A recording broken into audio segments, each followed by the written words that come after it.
The offseason has started for the Indianapolis Colts, and the big news to begin this offseason is the departure of offensive coordinator and one-time interim head coach Bruce Arians. He is now the head coach of the Arizona Cardinals, and he is taking with him to Arizona the offense that he installed with the 2012 Indianapolis Colts. So what the Colts did in response to Arians leaving is they signed Pep Hamilton, who is, and this is his actual title here, the Andrew Luck Director of Offense at Stanford. That was his actual title. The offensive coordinator at Stanford was called the Andrew Luck Director of Offense. He is now coming to the Indianapolis Colts as their offensive coordinator, reuniting him with Andrew Luck, where he had a guy who he had a lot of success with, obviously, at Stanford. So what this means is that with Arians leaving and with Pep Hamilton coming in, the offense that the Colts ran last year, just wad that up and throw that out. That's not what they're going to run in 2013.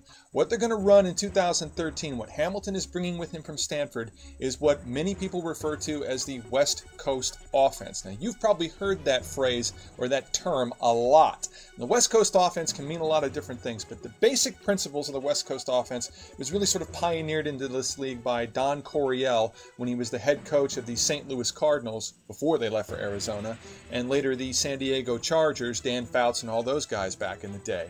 Then it evolved really with Bill Walsh when he was working with Paul Brown in Cincinnati. Walsh then took that offense to San Francisco and won a bunch of Super Bowls with it.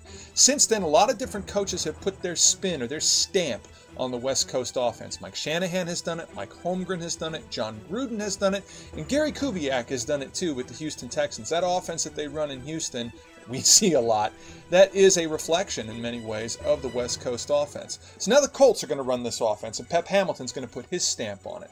What's it going to mean for the Colts? We're going to break that down right here. Number one, what it's going to mean is it's going to mean shorter passes, an emphasis on short passes, slant routes, move the ball down the field in short chunks, move the chains, sustain drives, get first downs. And this is very different from the passing game that we saw last year with Indianapolis Colts. The emphasis there was on chunk yardage, big plays. We saw a lot of big plays from rookie wide receiver T.Y. Hilton. It's going to be interesting to see how he's going to deal with this new offense that he's got now with Pep Hamilton. Less reliance on chunk yardage. There's still chunk plays that happen, so don't freak out a little too much on that. You're still going to see big plays out of the passing game. You're just not going to see the big, huge... There's no emphasis now necessarily on big chunk yardage. Again, slant patterns, short passes, move and sustain drives, no turnovers. Interesting point. Andrew Luck in 2012 with the Colts completed 54% of his passes. And the reason why that completion percentage was so low was the emphasis on chunk yardage. He averaged 12.9 yards per completion, which is one of the tops in the NFL. So, at Stanford, with Pep Hamilton, he completed 71% of his passes. So one thing to look for with Andrew Luck in 2013 is that completion percentage to go up. So that's number one. Number two, I think the big guy who's going to benefit from Pep Hamilton coming to the Colts isn't necessarily Andrew Luck. He had a great year. It's probably going to be Coby Fleener, the tight end who was drafted early in the second round in 2012. With the Colts, he really didn't fit Bruce Arians' system. That's why it was curious that they drafted Fleener in the second round and then Dwayne Allen in the third. Allen very much fit Bruce Arians' system, playing the Heath Miller type role. Arians used Heath Miller in that way when he was the offensive coordinator in Pittsburgh. So Allen fit that role with Indianapolis. Coby Fleener just seemed to be a little lost in Arians' offense. They used him as a blocker a lot, and I think that Fleener really improved as a blocker, but that's not his strong suit. Pep Hamilton's going to use two tight end a lot. It's going to be the base set for the Colts, and they are going to throw and run out of it. You're going to see a lot of motion. You're going to, I think, see a lot more big plays out of Coby Fleener in the passing game, really getting up the seam and in the red zone a lot as well. So look for Coby Fleener to have a much better year if he stays healthy and if he can catch the football. He had a case of the drops in 2012. Look for Coby Fleener to have an improved season under Pep Hamilton's guidance. Speaking of running the football, we come to now number three. And another big emphasis right now with this offense is the power running game. Power running game is a big, big, big staple of what Pep Hamilton and David Shaw like to do at Stanford. And you're going to see Pep Hamilton do that with the Indianapolis Colts. We're talking offensive linemen who are bigger, who can pull, get out there, and take people on. It's about imposing your physical will upon the defense. And the other thing this is going to bring with it, it's going to bring a fullback. The West Coast offense utilizes a fullback a lot, and you saw the West Coast offense under John Gruden use John Ritchie this way in the early 2000s, and you're definitely going to see it with the Indianapolis Colts in 2013. We all remember the Andrew Luck and John Gruden pre-draft videos that ESPN did, Spider 2 and Spider 3Y Banana.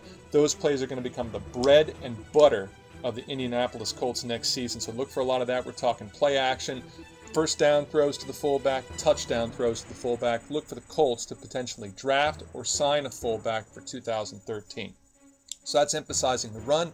And then what we're finally going to get to, if you're going to be running the football so much out of power sets, that means play action. The Colts did play action, did a lot of it in 2012. You're going to see more of it in 2013. Play fake tight end, play fake fullback, play fake running back. Running back's going to be very key that they block and catch coming out of the backfield, as well as being able to run. So maybe look for the Colts to also get another running back, either in free agency or the draft. Don't quite know if veteran Donald Brown really fits what Pep Hamilton wants to do. He could. Don't quite know if he's going to fit that. I think Vic Ballard fits it, and I think DeLone Carter fits it. But that's what the running back would play fake, really getting plays down the field, getting to the fullbacks, getting to the tight ends. Those are the changes that we're going to see with this new offense that Pep Hamilton's going to bring over. It should be very exciting. I'm excited about it. This is a young guy. The one thing about Pep Hamilton that I'm impressed with, that you really see from a lot of great offensive coordinators, he's bringing with him a philosophy, but he's not necessarily going to take the players that are here and make them fit into that philosophy, square peg, round hole type of stuff. Pep Hamilton in 2010, Andrew Luck, and then later 2011, they were able to throw the ball very effectively. They still ran it very well at Stanford, but they threw it very effectively. With Andrew Luck gone in 2012, they shifted their emphasis even more to running the football. So he changed his offense to fit his personnel. And the result? Stanford won the Pac-12, and they beat Oregon last season. So Pep Hamilton knows how to adjust and change his offense from season to season. It's going to be interesting to see if he can do it within the game. I'm excited about this hire. I think you should be too. For Stampede Blue, I'm Brad Wells.